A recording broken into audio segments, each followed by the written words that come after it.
Megahnya 6 Stadion Piala Dunia U20 Indonesia. 6 stadion venue Piala Dunia U20 akan dijaga penggunaannya mulai Januari tahun 2023. Ke-6 stadion itu tidak boleh lagi digunakan untuk kegiatan selain sepak bola. Ada 6 stadion yang sebelumnya sudah ditentukan buat menggelar Piala Dunia U20. Yakni Stadion Utama Gelora Bung Karno (GBK), Stadion Gelora Sriwijaya Palembang, Stadion Sijalak Harupat Bandung, Stadion Manahan Solo, Stadion Gelora Bung Tomo Surabaya, dan Stadion Kapten Iwayan Dipta Bali.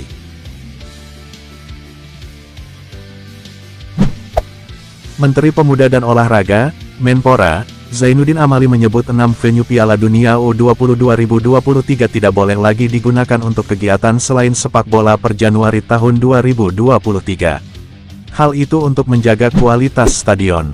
Kesepakatan kami dengan para kepala daerah dan pengguna, itu awal tahun 2023 diambil alih kembali oleh Kementerian PU, jadi enggak boleh lagi digunakan untuk selain sepak bola, kata Zainuddin Amali saat berkunjung ke UNES, Semarang.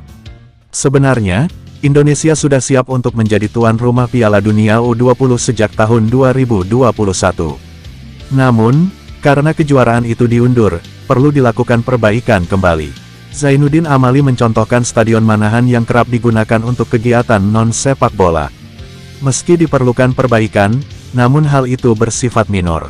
Berikut 6 stadion yang akan menjadi ajang perhelatan Piala Dunia U20.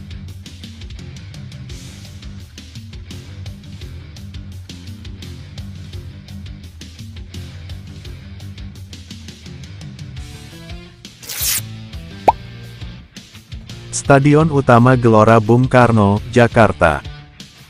Stadion Utama Gelora Bung Karno atau yang dikenal dengan SUGBK merupakan stadion multifungsi bagian dari Kompleks Olahraga Gelanggang Olahraga Bung Karno di Jakarta. GBK biasanya dipakai sebagai markas Timnas Indonesia. Stadion berkapasitas 78.193 penonton ini dinamai untuk menghormati Soekarno, Presiden Republik Indonesia pertama.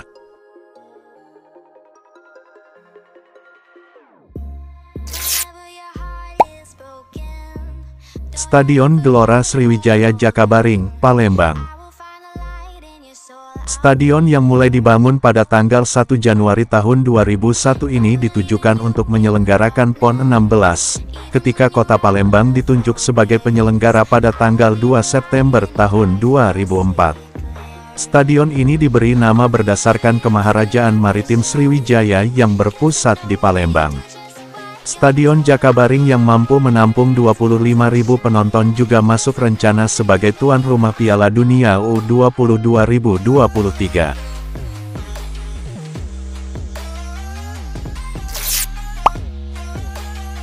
Stadion Gelora Bandung Lautan Api, Bandung. Stadion GBLA ini memang didesain dengan standar internasional. Satu keunggulannya, rumput yang dipakai di GBLA ini merupakan jenis Zoysia Matrela, Lin. Mer yang notabene adalah rumput kelas 1 sesuai standar FIFA. Adapun jumlah kursi untuk penonton sejumlah 40.000. Stadion GBLA persisnya berlokasi di Kelurahan Rancanumpang, Kecamatan Gedebage, Kota Bandung. Posisinya berada di antara ruas Jalan Tol Purbalenyi Kem 149 serta Jalan Bypass Soekarno-Hatta Bandung.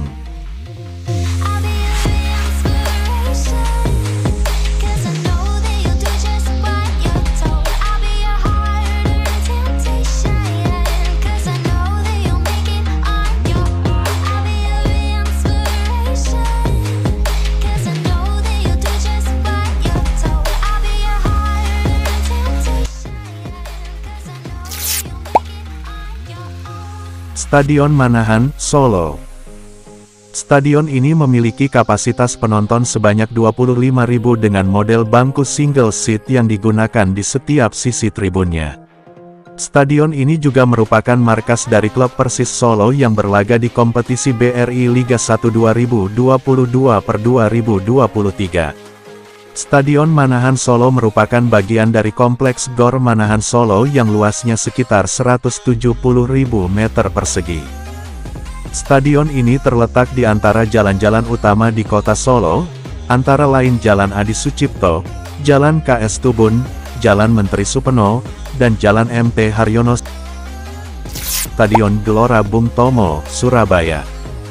Stadion Kebanggaan Masyarakat Surabaya ini memiliki kapasitas 46.806 penonton setelah renovasi pada 2020 lalu untuk menyambut Piala Dunia U20 2023.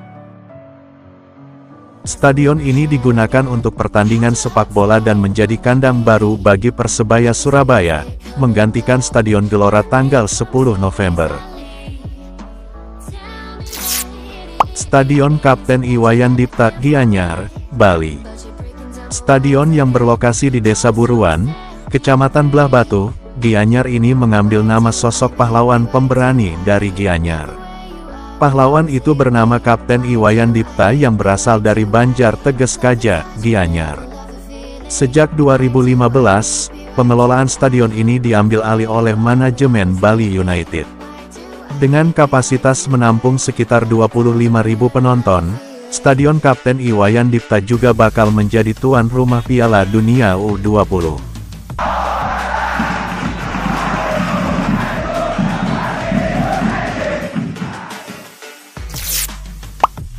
Tiga pemain timnas U20 Indonesia ini sudah gabung latihan Persib. Tiga pemain timnas U20 Indonesia sudah kembali berlatih bersama timnya, Persib Bandung, sekembalinya dari pemusatan latihan di Turki dan Spanyol. Ketiga pemain tersebut, yakni Ferdiansyah, Robi Darwis, dan Kakang Rudianto.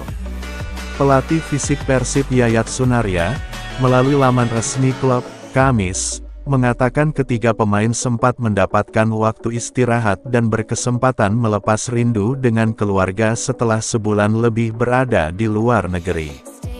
Sementara itu, ketiga pemain juga tidak perlu waktu lagi untuk beradaptasi, dan langsung melahap semua menu latihan yang diberikan tim pelatih.